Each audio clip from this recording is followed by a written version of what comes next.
Hello दोस्तों, नमस्कार, आदाब, सत श्री अकाल। आज आप लोग के लिए एक नया केस लेकर के आया हूँ। हर रोज़, हर दिन, हर एक केस नया होता है, क्योंकि हर केस में आपको डायग्नोसिस और उसका सिम्टम जो है वो अलग देखने को मिलता है। यह जो वीडियो में जो आप देख रहे हैं, देखने से ऐसा लग रहा होगा कि जैसे पाचुरेशन के बाद जो पशु का प्लेसेंटा गिरता है, उस तरह ये लाल लाल पूरा गिरा हुआ है।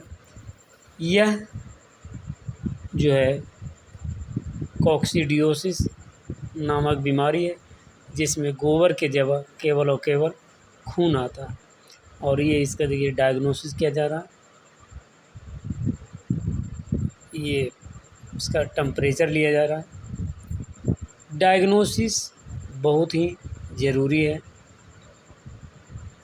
पशुओं में। अगर आपकी डायग्नोसिस सही है तो पशु ठीक होते हैं, क्योंकि डायग्नोसिस सही रहने के कारण ड्रग्स एंड चॉइस भी सही होता है।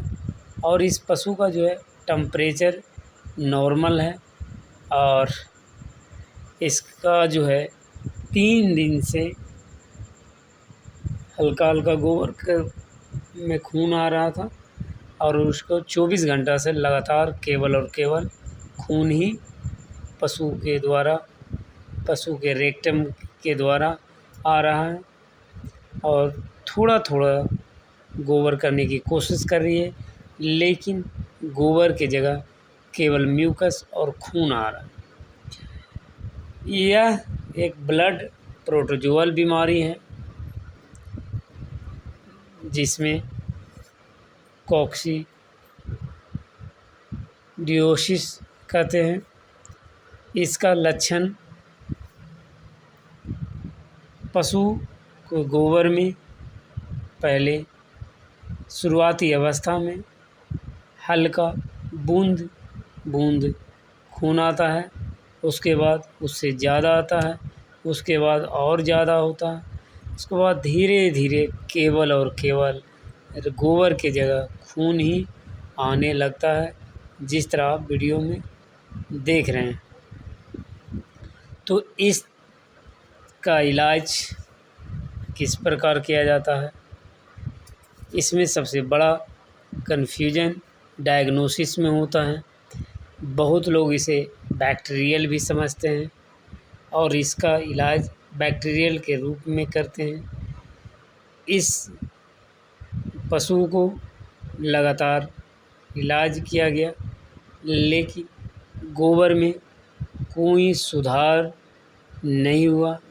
उसके बजाय और तेज़ी से उसमें खून की मात्रा बढ़ने लगा, और लगातार बढ़ते क्रम रहने के कारण केवल और केवल खून आने लगा। कॉक्सीडियोसिस का डायग्नोसिस और उसका सिम्टम जो है, कॉक्सीडियोसिस एक ब्लड प्रोटोजोअल बीमारी है, जिसका लक्षण है कि लार्ज इंटेस्टाइन से लगातार धीरे धीरे धीरे शुरुआती अवस्था में खून के बाद केवल और केवल खून आने लगता है। कभी इसमें टेम्परेचर रहता भी है और कभी टेम्परेचर नहीं भी रहता है। पशुपालक ने बताया कि इसे 3 दिन पहले इसका बुखार 104 था, लेकिन दवा देने के बाद फीवर टूट गया, और उसके 2 दिन के बाद से इसका गोबर में हल्का खून आने लगा, और आज पूरी तरह से केवल और केवल खून देखने को मिल रहा है। इसमें गोबर का जरा सा भी अंश नहीं है। तो पशुपालक के द्वारा इसमें बैक्टीरियल का इलाज किया गया, लेकिन इसमें सुधार नहीं हुआ।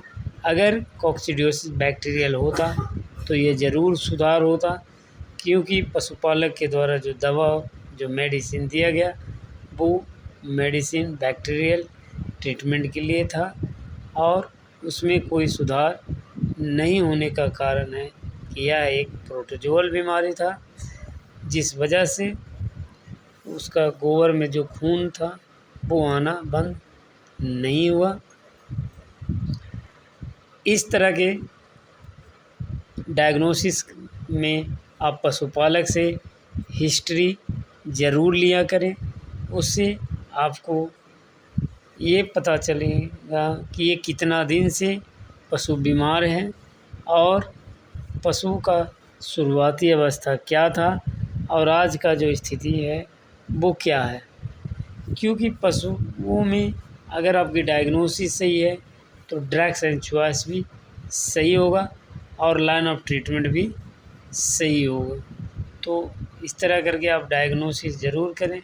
भलवा लिप्स वगैरह ज़रूर देखें, आई म्यूकस मेम्ब्रेन ज़रूर देखें, टेम्परेचर ज़रूर देखें। उसके बाद पशुपालक से हिस्ट्री एकदम अनिवार्य है कि हिस्ट्री आप ज़रूर लें, ताकि आपको जो डायग्नोसिस में जो बीमारियां हैं उसको आप सही डायग्नोसिस करें कि कौन सी बीमारी में कौन सा लक्षण आता है। इससे आपको ड्रग्स एंड चॉइस करने में भी आसानी होता है।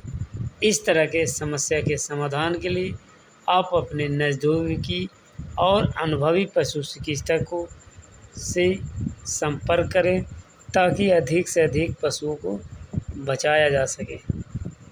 इस पशु को इलाज इस प्रकार किया गया, इसमें फ्लूइड का इस्तेमाल किया गया, फ्लूइड में मेट्रोन का इस्तेमाल किया गया और साथ में इसमें एनएस का इस्तेमाल किया गया। इसके साथ एट्रोपिन का इस्तेमाल किया गया। प्रोटोजोअल बीमारी होने के कारण ब्लड प्रोटोजोआ के लिए इसे डायमिनाजिन डाइस्ट्यूरेट का इस्तेमाल किया गया।